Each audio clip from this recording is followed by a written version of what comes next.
En Chine, l'histoire de la croix semblait à une époque aussi étrange et distante que l'autre bout de l'univers. Mais aujourd'hui, son message est tout près, au milieu de nous. En 1900, pendant la rébellion Boxer, 236 missionnaires occidentaux et 23 000 chrétiens chinois ont été tués.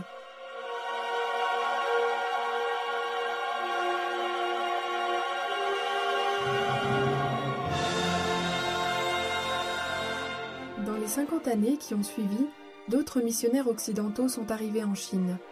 Ils ont établi 19 universités, plus de 6 000 écoles élémentaires et lycées et plus de 900 hôpitaux.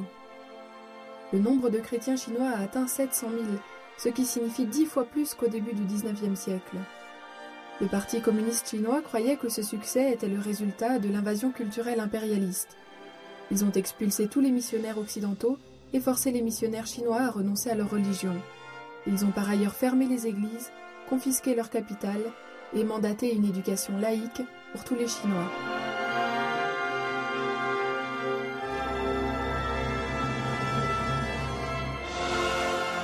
Aujourd'hui, 50 ans plus tard, il y a approximativement 70 millions de chrétiens en Chine, soit 100 fois plus qu'alors.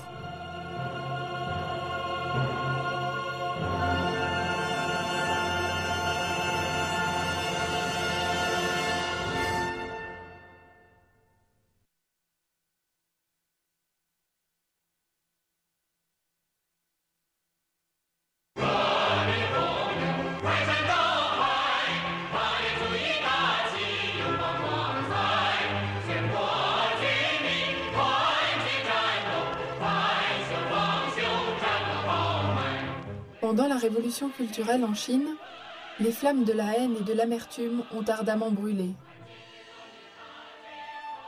En même temps, un doux courant d'amour et de pardon luttait pour désaltérer la soif du fidèle.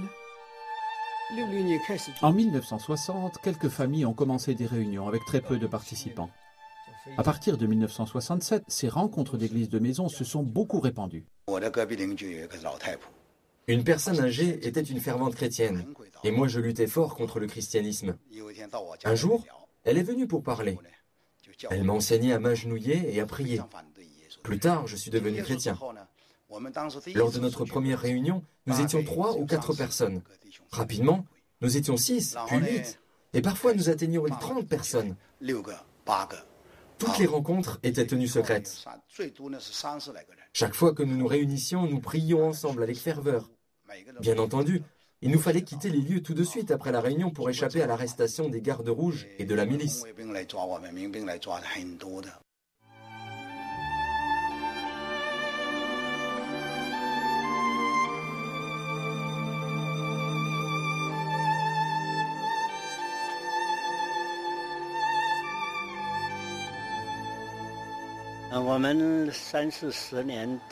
Notre église de maison est restée active pendant près de 40 ans. Au début, il n'y avait que ma mère, mon frère et moi. Plus tard, nos rencontres comptaient 7, 8, 10 personnes. Puis lentement, le nombre augmentait. En 1972, j'ai reçu une lettre de mon beau-frère qui vivait dans mon village de Henan. Il disait « Dépêche-toi, rentre vite !» Il m'a dit qu'il y avait quelques jeunes qui voulaient consacrer leur vie à répandre l'Évangile. Lorsque je suis allé voir, j'ai découvert que c'était vrai. Alors, comment prêchait-il l'Évangile? Eh bien, pendant la journée, il se cachait dans des cavernes, des vergers ou des hangars, et après 22 heures, il sortait pour rencontrer d'autres croyants et prier avec eux. Parfois, nous nous réunissions dans des champs de maïs, parfois dans des vignes. C'étaient les meilleurs endroits pour des réunions de prière. Je me souviens qu'à une époque, nous avons vécu dans un champ en friche pendant plus de 6 mois. Peu importe l'heure qu'il était, le soir à minuit ou dès l'aurore, tout ce que j'avais à faire était de m'approcher d'une fenêtre et d'appeler quelqu'un. Toute la maisonnée se levait sur le champ et contactait les autres. En un rien de temps, les 3 pièces étaient remplies de personnes. Avec la fin de la révolution culturelle, les églises de maison sont progressivement sorties de l'ombre.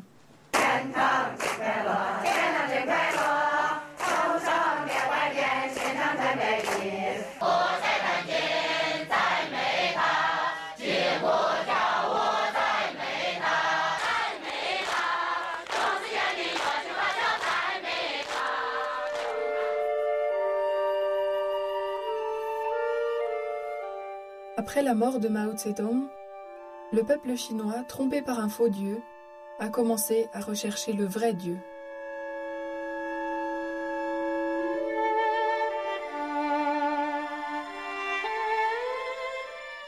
Pour la première fois de leur vie, les gens les plus défavorisés de la société se retrouvaient face à face avec l'amour inconditionnel de Dieu, le sacrifice de Christ sur la croix et la prise de conscience que dans le temple de Dieu, ils avaient une valeur et une dignité.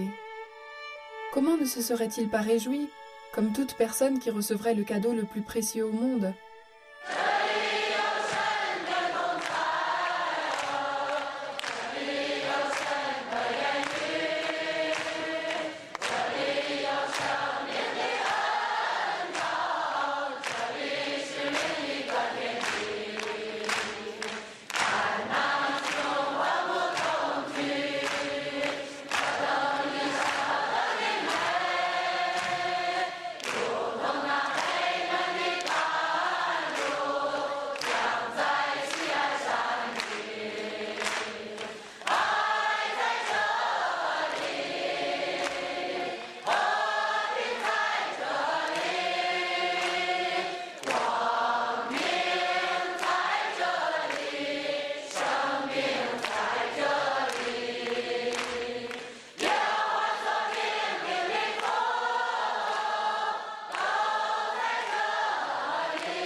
La première fois que je suis allée à l'église, j'ai senti que l'atmosphère était vraiment agréable. J'ai découvert un vrai sens à la vie. J'ai trouvé une paix que je n'avais jamais éprouvée auparavant. Une paix dans le Seigneur. Je peux donc dire sans réserve, je suivrai Dieu pour le reste de ma vie. Après le culte, mon âme était particulièrement paisible et joyeuse. Seigneur, comme ce serait merveilleux si nous pouvions nous rencontrer ainsi tous les jours.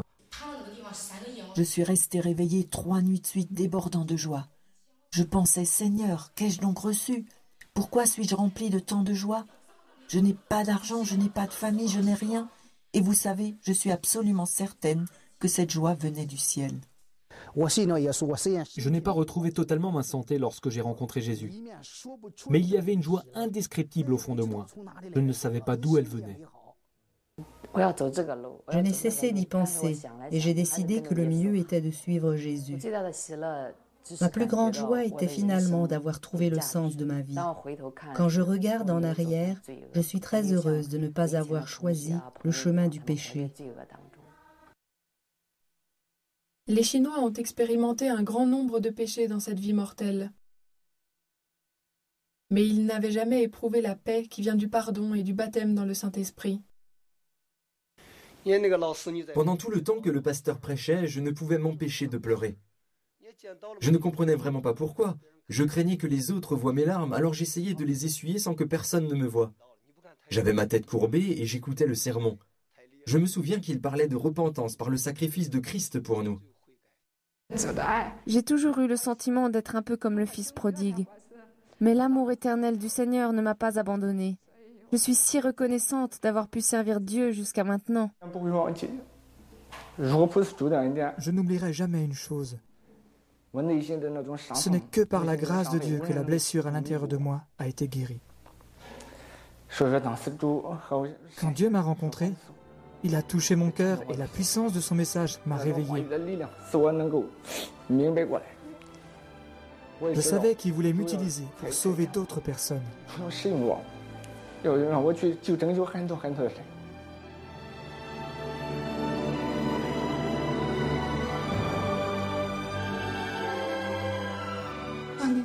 Comme la grâce de Dieu est incroyable. Il aime chacun de nous.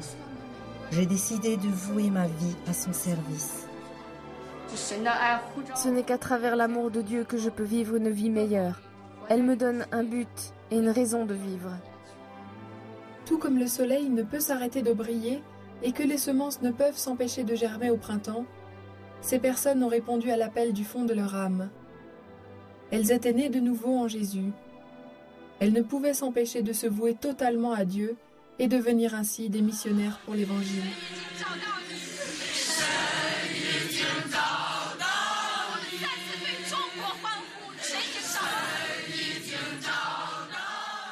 Comme le temps passe vite, je marche sur ce chemin depuis 16 ans. Zhang Qinyun est née et a grandi dans une famille d'intellectuels. Quand elle a décidé de vouer sa vie à l'œuvre missionnaire, elle a eu une grande discussion avec son père. Il m'a dit, tu as 3 possibilités. Si tu souhaites continuer tes études, je te soutiendrai financièrement. Si tu veux continuer à travailler comme enseignante, je ferai les arrangements nécessaires. Si tu veux changer de travail, grâce à mon autorité, à mes relations, je peux t'en trouver un intéressant. Réfléchis à tout cela. Je lui ai répondu, je ne veux rien de tout cela. Pourquoi pas, m'a-t-il demandé. Que veux-tu d'autre? Je lui ai répondu que je voulais continuer mon œuvre missionnaire. Il poussa un long soupir. Qinyun, si jamais tu étais fatigué et que tu avais le sentiment que tu ne peux plus continuer, s'il te plaît, rentre à la maison. Notre porte te sera toujours ouverte. Si tu es heureuse de vivre avec tes frères et tes sœurs, et que tu choisis de faire cela le reste de ta vie, s'il te plaît, n'oublie pas d'écrire à la maison, peu importe l'endroit où tu te trouves.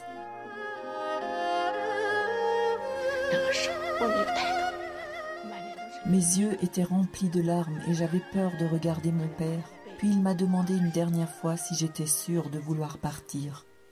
J'ai répondu « Oui, je veux m'en aller ». Alors il a pris $30 et m'a dit « Il ne me reste pas beaucoup d'argent. Prends cela pour la route.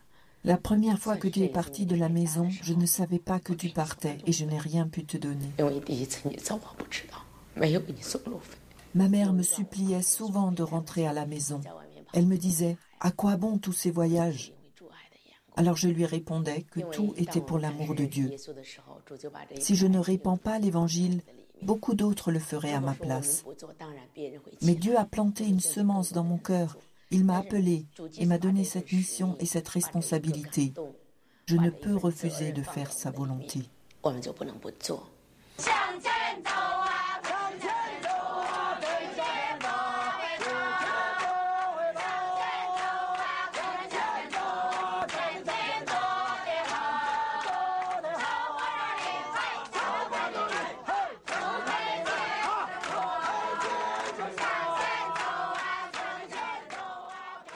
Cette fille courageuse a grandi dans une petite ville, mais a passé la majeure partie de sa jeunesse dans des caves et en prison. Elle a eu beaucoup de souffrances, mais aussi beaucoup de joie. L'amour de Dieu m'a conduite sur ce chemin. J'étais faible, j'étais perdue, mais je n'ai jamais regretté mon choix. Aujourd'hui, Zhang Qinyun et son mari sont responsables des activités d'église de maison pour la formation des missionnaires. De plus en plus de gens, y compris leurs familles, ont commencé à les comprendre et à les soutenir. Entourés de ton amour, nous continuerons à suivre tes pas jusqu'à la fin de nos vies. Amen. Depuis les années 1980, dans la Chine continentale, des dizaines de milliers de chrétiens fervents comme Zhang Qinyun ont totalement abandonné leur vie au Seigneur. À partir de 1981, j'ai voué ma vie entière au Seigneur pour suivre ses pas.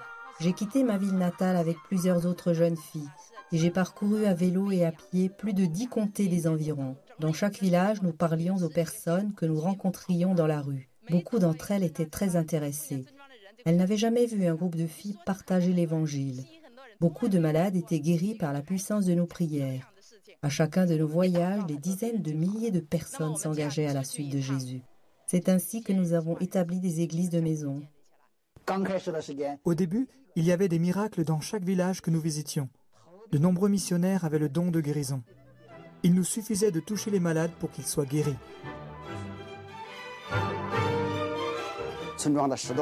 Nous allions dans un nouveau village.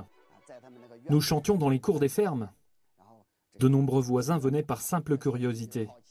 Nous les enseignions sur Jésus. Puis si les villageois nous disaient qu'ils acceptaient l'Évangile, on s'agenouillait pour prier. Chaque fois qu'il y avait une fête, un mariage ou des funérailles, nous faisions retentir nos tambours et nos cymbales afin de répandre l'Évangile. Nous présentions ensuite des scénettes, des sketchs ou des danses ou bien nous racontions les histoires de la Bible afin de propager l'Évangile.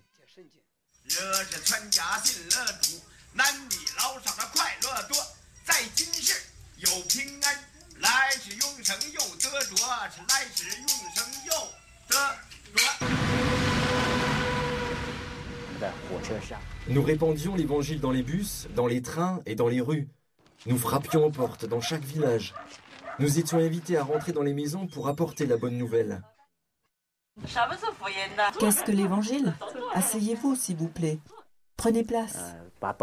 Nous visitions chaque coin de notre quartier et apportions la parole. Après qu'elle soit établie localement, nous voyagions dans d'autres villes ou provinces. Nous avons été à Shanxi, Hubei et Ningxia. Dans les années 1980 et 1981, c'était l'âge d'or pour l'église de maison de Wenzhou. Depuis la région éloignée de Xinjiang, depuis le pays désolé du Nord-Est, nous réunissions beaucoup de monde. Le Saint-Esprit descendait sur nous avec abondance. Puis, en 1981, le gouvernement a rétabli l'église des trois autonomies. Les belles années étaient passées. Dès que le gouvernement a rétabli l'église des trois autonomies, les églises de maison devinrent illégales et il était interdit de répandre l'Évangile. En 1983, le gouvernement a donné des ordres pour arrêter un groupe de chrétiens qu'ils avaient surnommé le clan des agitateurs. J'ai été arrêté parce qu'il disait que j'appartenais au clan des agitateurs. Pour quelle raison aurais-je donc été un trouble-fête? Avais-je incité les gens à renoncer au régime communiste? Avais-je annoncé que j'étais contre la politique de l'enfant unique? Je ne me serais pas plaint si je l'avais fait. Mais tout ce que je faisais, c'était de crier « Christ est Seigneur ». Et pour cela, j'ai été déclaré coupable d'activités anti-révolutionnaires et jeté en prison pendant 15 ans. Cet ancien responsable des Gardes rouges a trouvé la compréhension et le réconfort en Jésus-Christ. Jésus n'a rien fait de mal, pourtant il a été crucifié sur la croix. Moi non plus, je n'ai rien fait de mal. Pendant la révolution culturelle, j'étais un combattant et un destructeur de vie, mais j'ai été traité comme un héros. Maintenant, je suis un homme juste, mais je suis considéré comme un criminel.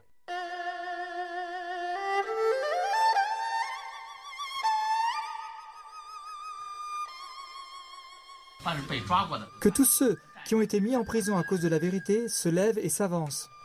Avoir été jeté en prison est une situation tellement commune que ses frères et sœurs fidèles parlent de leur expérience assez librement. La persécution ne s'arrête jamais. Il y en a toujours l'un ou l'autre en prison. Certains sont entrés et sortis de prison plus de 10 fois. Actuellement, 14 de nos membres sont en prison et 21 membres clés sont sur la liste des recherchés du gouvernement. Nous avons tous souffert en prison à différents degrés. Nous sommes environ 40. 3 membres ont été arrêtés récemment et sont encore en prison.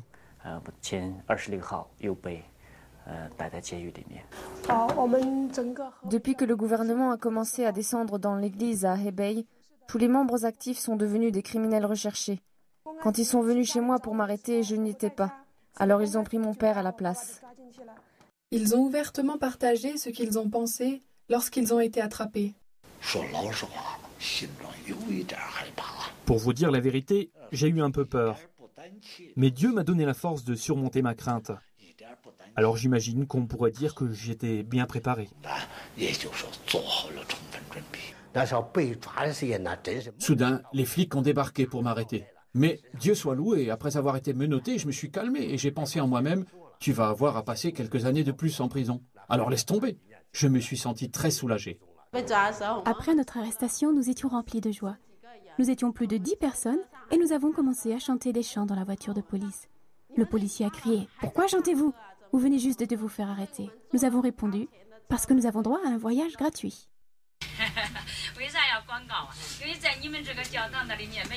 Shaogai a essayé d'échapper à l'arrestation, mais s'est blessé et garde encore aujourd'hui des séquelles. Je suis montée sur le toit pour m'échapper, mais malheureusement, un policier faisait le guet. Alors que nous nous battions, il m'a poussée vers le bord du toit, puis il m'a fait tomber en bas. Lorsque j'ai atterri, je n'ai rien ressenti, mais je ne pouvais pas me lever. J'ai crié à une sœur, « Au secours, au secours !» Elle est revenue en arrière. Elle a essayé de me relever, mais je n'y arrivais pas. Ma jambe était cassée.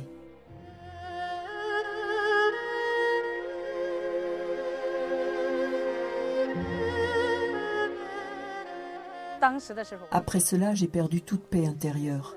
Les chrétiens sont des gens bien. Pourquoi la police n'arrête-t-elle pas les vrais criminels? Plus tard, je me suis repentie et j'ai prié pour le policier. Il ne sait pas ce qu'il fait. Tout comme l'or peut supporter d'être raffiné dans un feu à une très haute température, les vrais croyants en Dieu peuvent briller au travers des ténèbres les plus profondes. Chun Chia, l'ami de Chao Gai, a été arrêté 3 jours avant son mariage. J'ai été arrêté le 10 août et puis condamné à 3 ans de travaux forcés. Mes frères et sœurs en Christ, y compris mon fiancé, sont venus me rendre visite le lendemain. Tout le monde pleurait, sauf moi. Mais après leur départ, j'ai moi aussi traversé de nombreuses luttes intérieures. J'ai dit à la gardienne, en réalité, je n'ai commis aucun crime. Elle a acquiescé et j'ai continué. Je suis innocente. Pourquoi m'ont-ils condamnée à 3 ans? Elle a répondu qu'ils avaient peur que je suive un mauvais chemin. Allez, ai-je répondu, à cause de leur peur, je dois payer 3 ans de ma liberté. Puis elle a commencé à parler des manquements qu'il y avait dans la loi.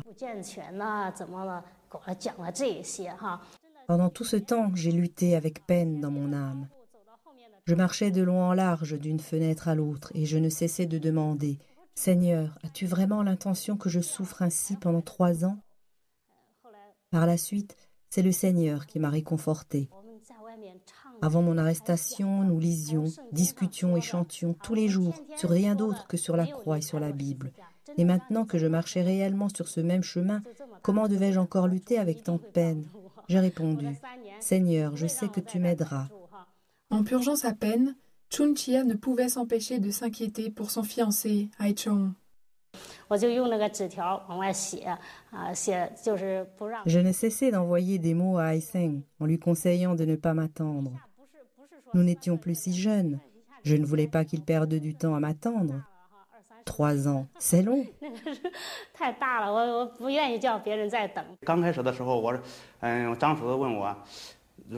Peu de temps après l'arrestation de Chun Chia, oncle Zhang m'a demandé ce que je comptais faire si elle devait passer 3 ans en prison. Est-ce que ma famille l'accepterait? Je devais peut-être penser à quelqu'un d'autre. Je lui ai répondu, je l'attendrai, elle, que cela me prenne 3 ans ou même 20 ans. Chaque mois, le jour des visites, Ai Chong voyageait des centaines de kilomètres en train pour rendre visite à Chun Chia. Chaque visite était limitée à 20 ou 30 minutes. Ai Seng n'en a jamais manqué une seule et il a toujours apporté une lettre avec lui. Je voulais qu'elle arrête de s'inquiéter à mon sujet. Je voulais qu'elle arrête de me dire de ne pas l'attendre. Cela me blessait. Je lui disais que je l'aimais encore et que je voulais l'épouser, même si elle était une vieille femme aux cheveux gris. Je n'ai jamais montré à personne ces lettres. Elles me donnaient du réconfort. Je ne me sentais pas trop mal pendant ce temps en prison. J'étais heureuse. Je disais à mes frères et sœurs en Christ, Dieu a répondu à mes prières. J'ai passé tous ces temps d'épreuve dans la joie. Loué soit le Seigneur. 3 mois avant la fin de ma condamnation, j'ai été libérée. Ai Seng et oncle Zhang sont venus me chercher.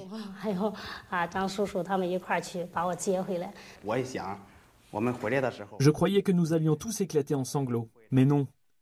Lorsque nous sommes rentrés à la maison, beaucoup de frères et sœurs nous attendaient. Nous étions pleins d'émotions. Ma famille était remplie de joie. Ma mère a commencé à sangloter.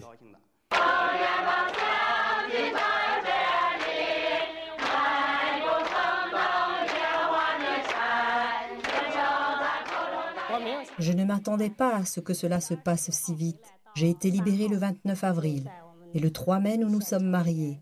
Les frères et sœurs de notre village avaient organisé la cérémonie de mariage pour nous.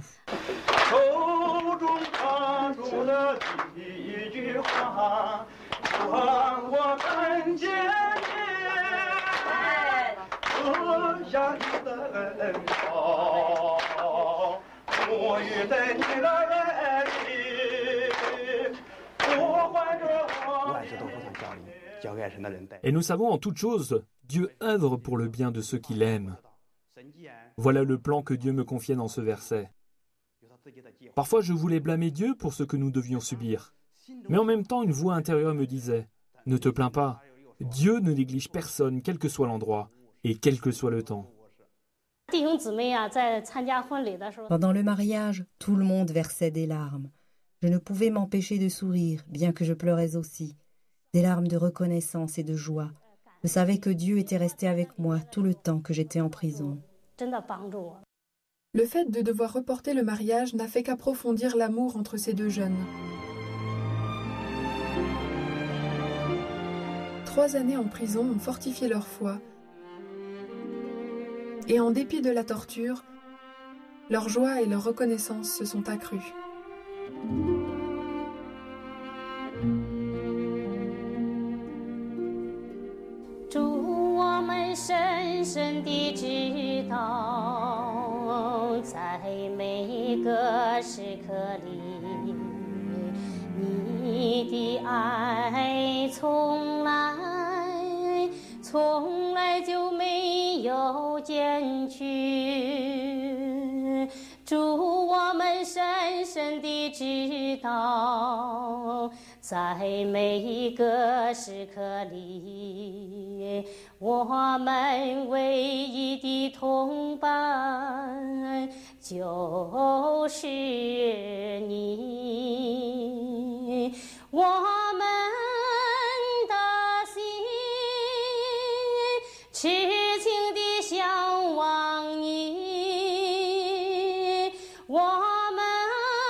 Génération après génération, les missionnaires chinois ont lutté sur le chemin qui conduit vers la croix. Le gouvernement de Chine refuse de les reconnaître et la grande population de Chine ne les comprend pas. À chaque coin de rue, ces missionnaires rencontrent la souffrance et l'emprisonnement. Cependant, sans remords et sans regrets, ils continuent sur ce chemin difficile.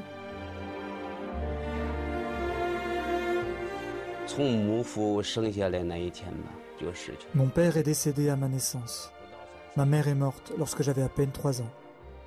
Avant l'âge de 11 ans, je n'avais jamais eu de paire de chaussures et personne n'était là pour prendre soin de moi. C'était une vie très difficile. Je ne comprenais pas pourquoi j'étais né avec un destin si malheureux. Pourquoi n'avais-je pas eu de parents pour prendre soin de moi? Pourquoi d'autres avaient un beau destin et moi non? S'il y avait un Dieu, pourquoi n'aidait-il pas cette pauvre âme souffrante? Finalement, un jour, j'étais au bord du désespoir et prêt à me suicider. J'ai entendu un groupe de personnes chanter. C'était une nuit glaciale et je me suis demandé qui est-ce qui pouvait trouver une raison de chanter. Alors j'ai marché vers la maison. Quelqu'un m'a vu et a crié « N'est-ce pas l'enfant sans famille ?» Ils m'ont conduit à l'intérieur. « Mon enfant, crois en Jésus. Il est le seul qui puisse te sauver, ont-ils dit. » Puis les dames âgées m'ont invité à m'agenouiller et à prier. Elles ont posé leurs mains sur ma tête et ont prié pour moi, les yeux remplis de larmes. Cette nuit-là, j'ai accepté Jésus-Christ dans mon cœur. Lorsque la police du comté de Tonghe a découvert qu'un enfant de 14 ans avait donné son cœur à Christ, elle a commencé à me rechercher. Après m'être caché dans un puits pendant 7 jours, j'ai commencé à avoir très faim et à être très fatigué. Alors je suis sorti du puits pour prendre un peu d'air. C'était bien ma veine. Un policier passait justement par là. Il m'a arrêté sur le champ. Tu es si jeune et déjà un révolutionnaire. Ils m'ont dénoncé, m'ont torturé et m'ont laissé mourir de faim. Mais je me suis dit, Jésus doit être le chemin de la vérité. Sinon, pourquoi le grand parti communiste serait si sévère à ce sujet? Même un adolescent sans maison comme moi est vu comme une menace. Jean, l'orphelin adopté par un chrétien, est devenu missionnaire à l'âge de 19 ans. Tout d'abord, je travaillais comme missionnaire local. Après mon mariage, je portais mon enfant sur le dos et voyageais dans différentes provinces pour répandre l'Évangile. J'ai démarré de nombreuses églises de maison. Cela me remplissait de joie. Peu importe l'humiliation, la répression, la pauvreté et toutes les arrestations.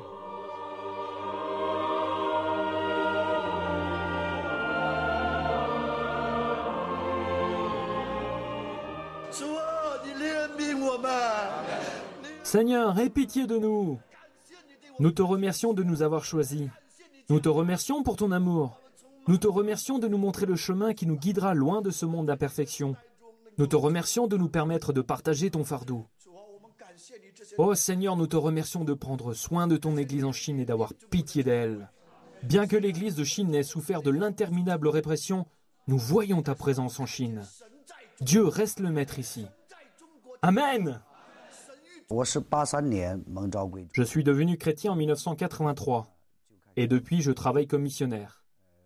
Depuis ce temps-là, j'ai été mis en prison 4 fois. Pour 3 fois d'entre elles, c'était dans ma propre ville et l'autre dans le comté de Xinjiang.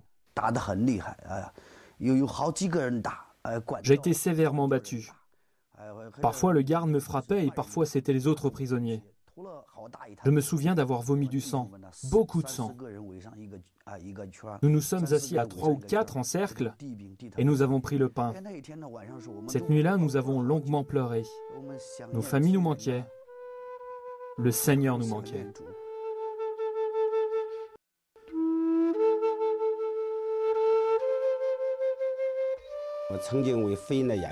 J'ai été emprisonné 8 fois à cause de l'Évangile. Une fois, une sœur et moi-même avons été menottés autour d'un pilier à l'extérieur du bureau de police. Nos pieds ne pouvaient toucher le sol en même temps. Quand mes pieds touchaient le sol, les siens ne le pouvaient pas. Et lorsque c'était les siens, les miens ne le touchaient pas.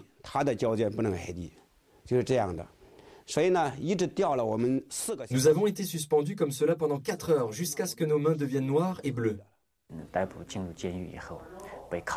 Ils m'ont torturé après m'avoir arrêté. Ils m'ont frappé au visage qui a beaucoup enflé. Ma peau était brûlée par des décharges électriques. Le garde m'a fait subir des décharges électriques sur ma tête et mon corps. Je me suis évanouie et je ne peux me souvenir de ce qui s'est passé après. J'ai été frappé par 3 ou 4 décharges électriques à la fois. Les gardes m'ont frappé partout et m'ont lié. Cela s'est passé il y a 3 ans. Et j'ai toujours encore les marques causées par les cordes sur mon corps.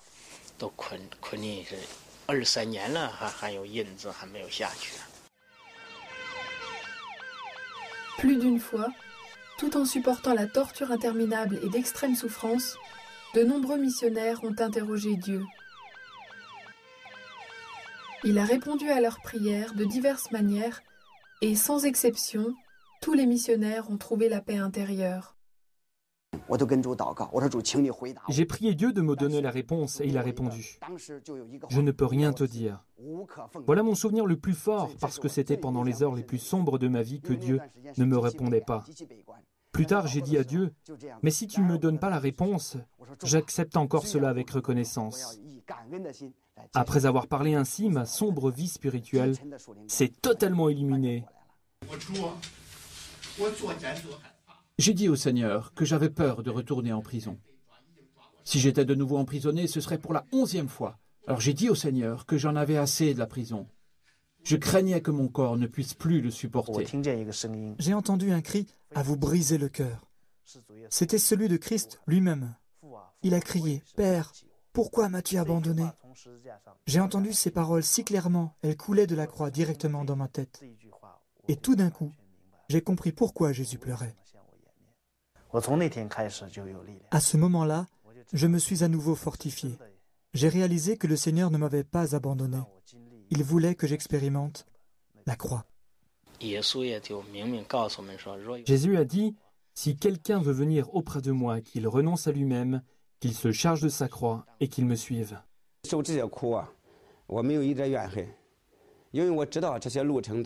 Je n'ai pas de sentiment d'amertume pour tout ce que j'ai traversé.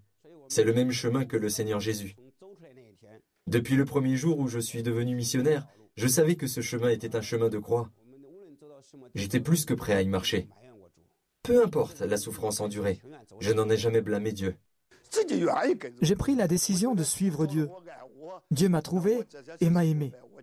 Tout ce que j'ai traversé venait de Dieu et je suis rempli de joie. La persécution du gouvernement n'est que peu de choses. C'est juste un moyen de montrer les bénédictions de Dieu. Voilà tout.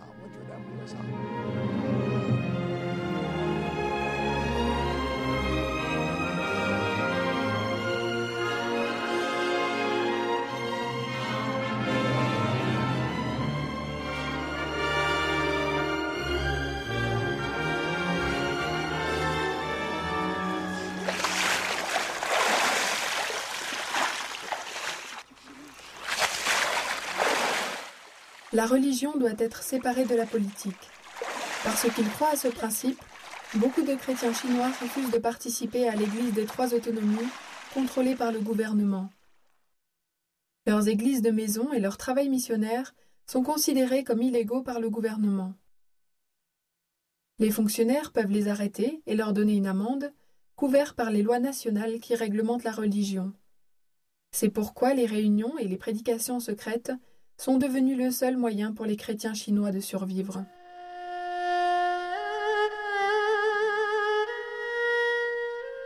Cependant, le degré de répression varie en Chine. Les églises à Wenzhou ont été les premières à revivre après la révolution culturelle. Mais la plupart des bâtiments d'églises sont maintenant détruits.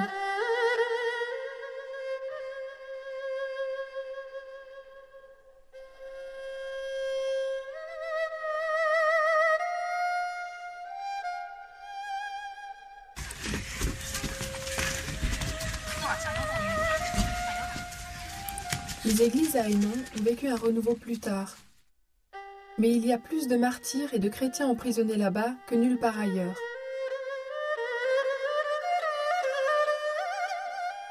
Bien que les chrétiens chinois ne s'opposent pas au gouvernement, ils sont considérés comme illégaux parce qu'ils ne veulent pas renoncer à leur foi. Ils vivent avec droiture et fidélité sous un règne tyrannique. Les autorités chinoises restent totalement perplexes par le nombre croissant d'églises de maison.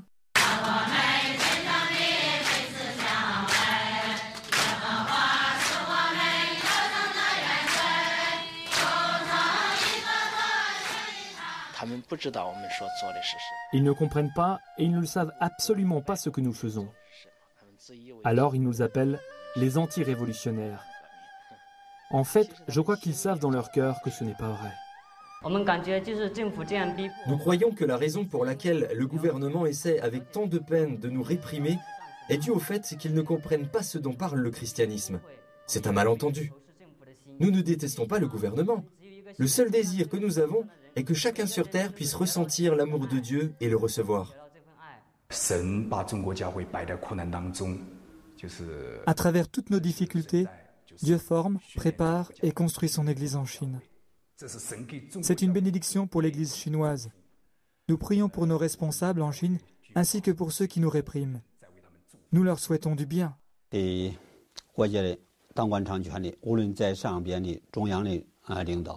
ne cessons de dire à nos frères et sœurs que nous devrions montrer du respect à chaque membre et à chaque partie du gouvernement. C'est un commandement de Dieu de respecter les autorités.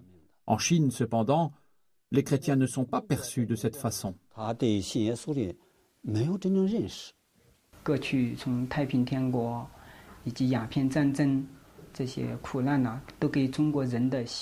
Les guerres dans l'histoire de la Chine, telles que la rébellion de Taiping ou la guerre de l'opium, ont endommagé la confiance du peuple. Le gouvernement nous réprime parce qu'il a peur et il ne comprend pas notre vraie foi. C'est pourquoi, en tant que chrétiens dans ce pays, je crois que nous devrions prier pour les responsables de notre pays et pour chaque personne en autorité. Seigneur, nous sommes prêts à risquer nos vies pour sauver notre cher pays de Chine. Amen.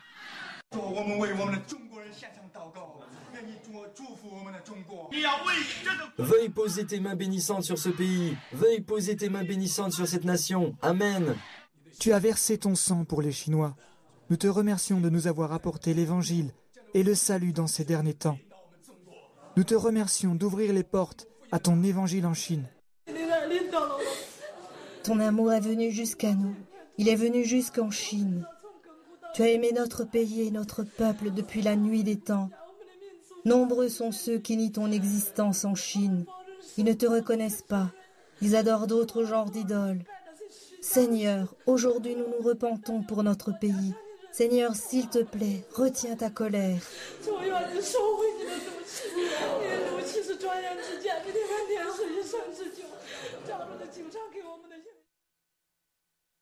Une personne dont le cœur aime Dieu aime aussi son pays et ses concitoyens. Une personne qui désire porter la croix est pleine de pardon et de grâce. Même si de telles personnes sont maltraitées, elles éprouveront encore la douceur de l'amour. Elles peuvent être emprisonnées, mais leur cœur reste libre. Méprisées, mais remplies de reconnaissance. L'Esprit de Dieu et sa force toute puissante ont été avec moi à travers les années. C'est vrai, j'ai traversé quelques souffrances pour lui. J'ai été sans foyer pendant un temps, mais depuis que j'ai décidé de le suivre, j'ai tellement reçu. En dépit de toutes les difficultés, le chemin de Dieu reste toujours rempli de douceur à mes yeux.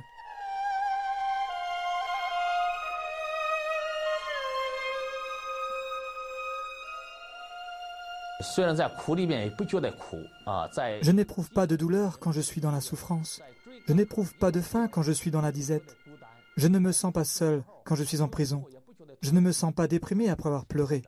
Je sens de la douceur. Mon être entier a été sauvé par l'amour de Dieu. Sans l'amour de Dieu, personne ne peut abandonner les possessions du monde et être son serviteur. Jésus s'est sacrifié lui-même sur la croix pour nous tous. Nous sommes liés par son amour et nous n'avons d'autre choix que celui de suivre ses pas.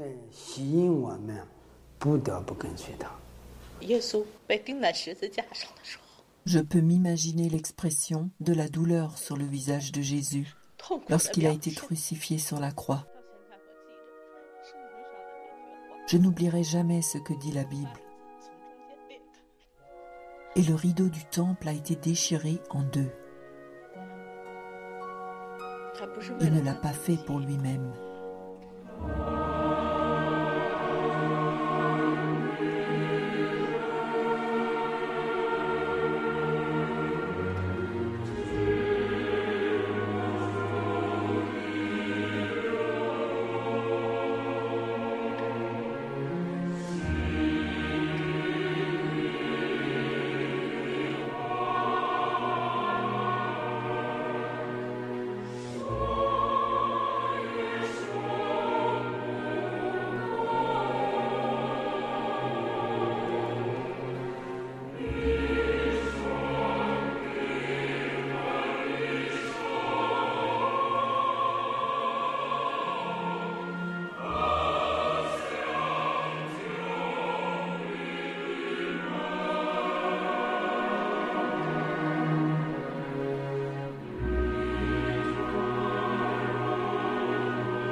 pourquoi la croix, instrument de torture et symbole d'humiliation, est devenue symbole de paix et d'avenir fait d'espérance.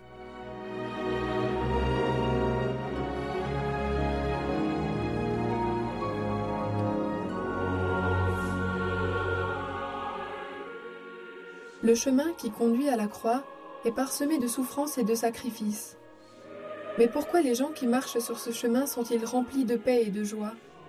Pourquoi la souffrance se change-t-elle en joie et en bonheur à cause de la croix?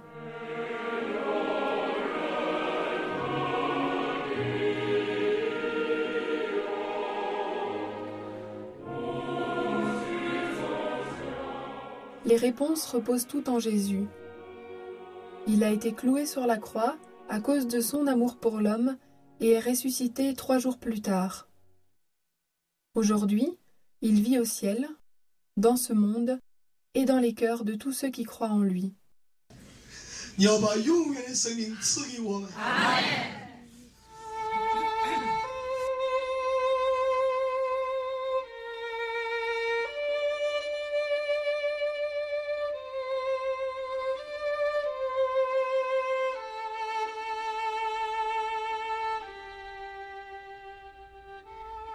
Comme Jésus a annoncé sa victoire par la croix, les fidèles en Chine construisent l'Église en endurant diverses souffrances.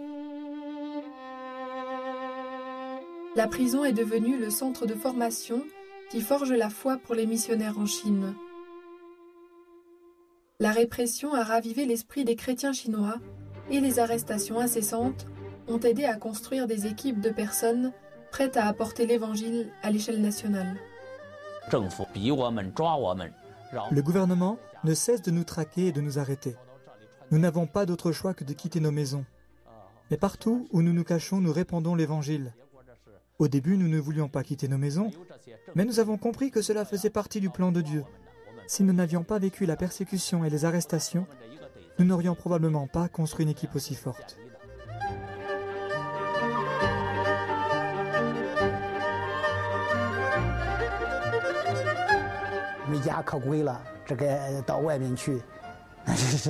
Nous sommes devenus des sans-abri. Alors que nous errons de ville en ville, nous cherchons à répandre l'Évangile. Beaucoup de frères et sœurs qui sont dans la même situation se sont réunis.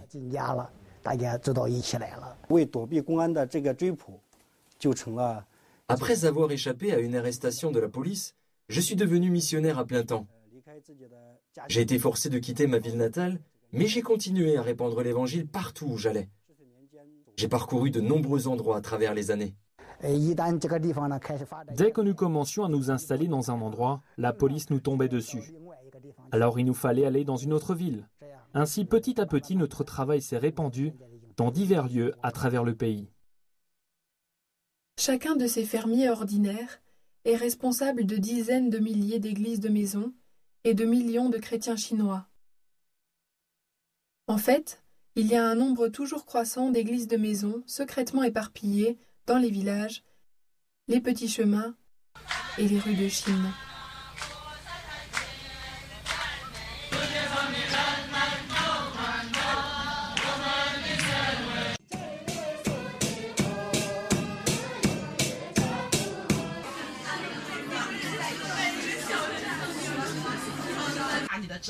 Bénis-nous de ton onction abondante.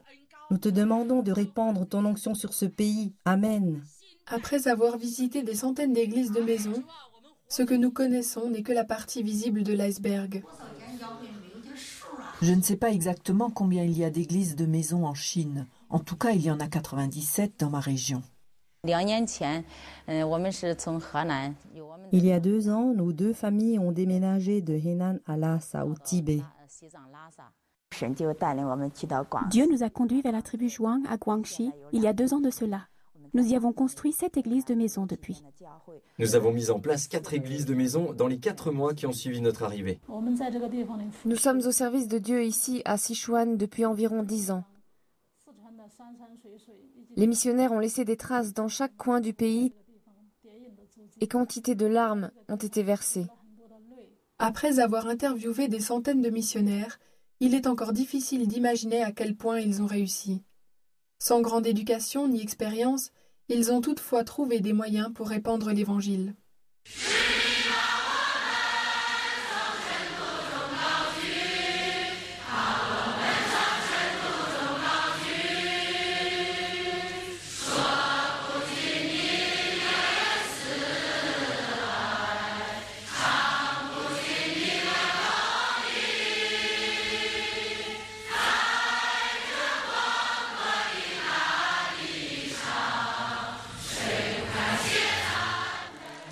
À l'arrivée du printemps, de douces brises soufflent et d'agréables ondées rafraîchissent avec abondance le pays asséché. Ainsi en est-il lorsque la gloire radieuse se répand partout. L'Évangile a été annoncé dans toute la Chine par l'œuvre de ces paysans ordinaires. Cela est dû sans aucun doute au pouvoir et à la force toute puissante de l'Évangile lui-même.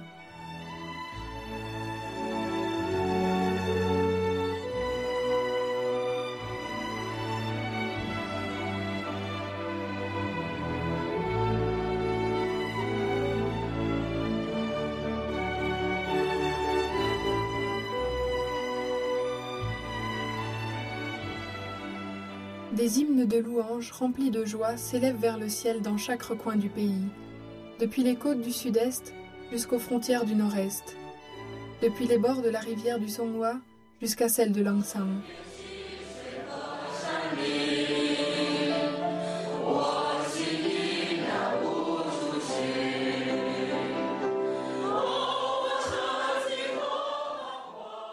Des petits villages jusqu'aux grandes agglomérations, la semence de la foi a grandi dans les cœurs de millions de paysans, d'étudiants, de civils et de fonctionnaires.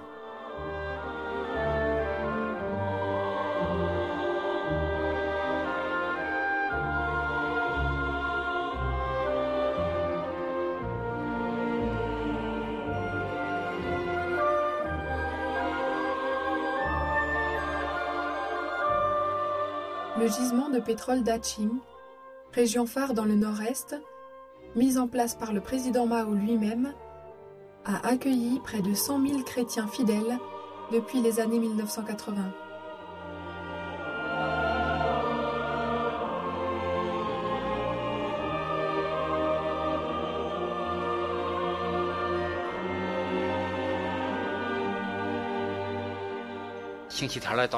Des foules de personnes sont venues chez moi au culte sans prêter attention à tous ceux qui se moquaient de moi.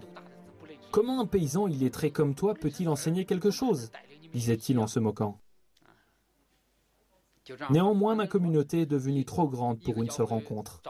Il nous fallait donc nous scinder en 2, 3, puis 4 groupes et plus encore.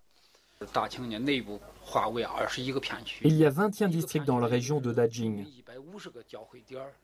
Et chaque district a en moyenne 150 églises de maison, comportant environ 30 membres chacune.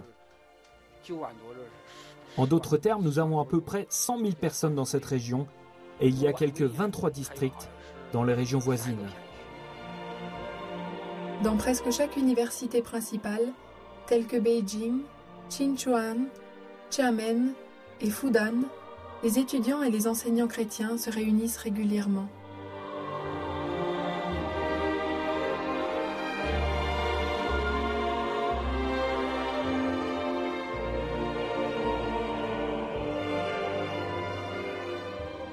L'Évangile a aussi été répandu dans les groupes de tribus en Chine. Il a apporté la foi et la dignité dans la vie de personnes qui vivent dans les endroits les plus reculés de Chine.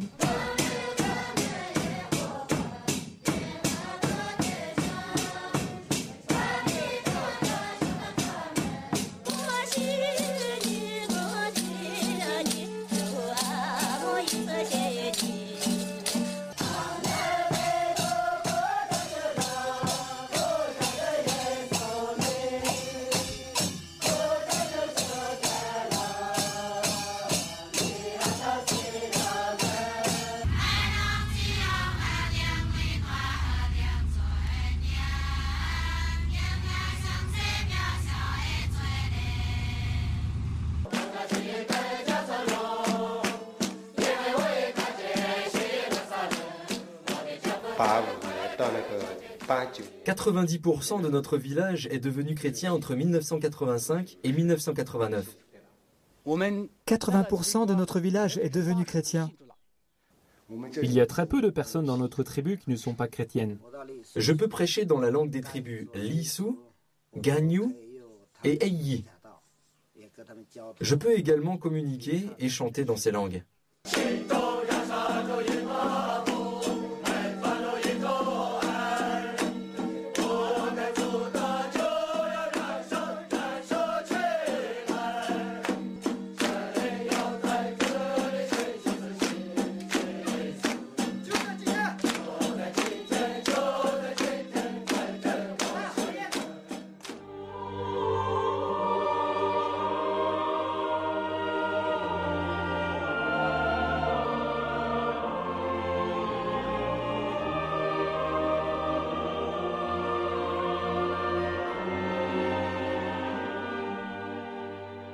Aujourd'hui, en Chine, il y a d'innombrables fidèles, des centaines de séminaires non gouvernementaux et des milliers de centres de formation biblique.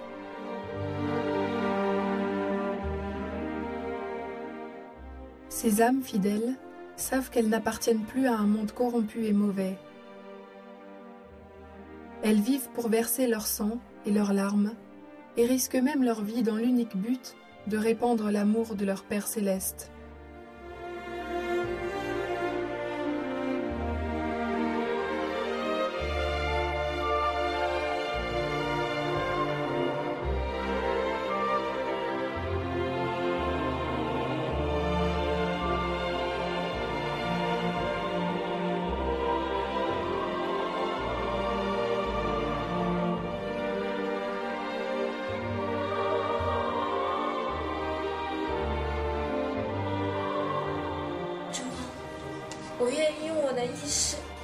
Je suis prête à donner ma vie pour partager avec tous ceux qui vivent dans la peine et dans les ténèbres que Jésus nous aime.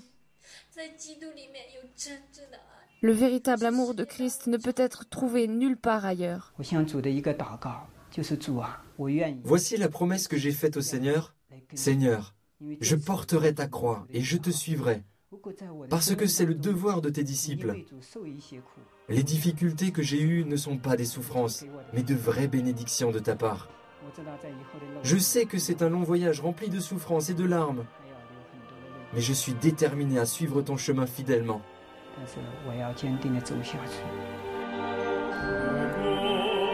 Xiao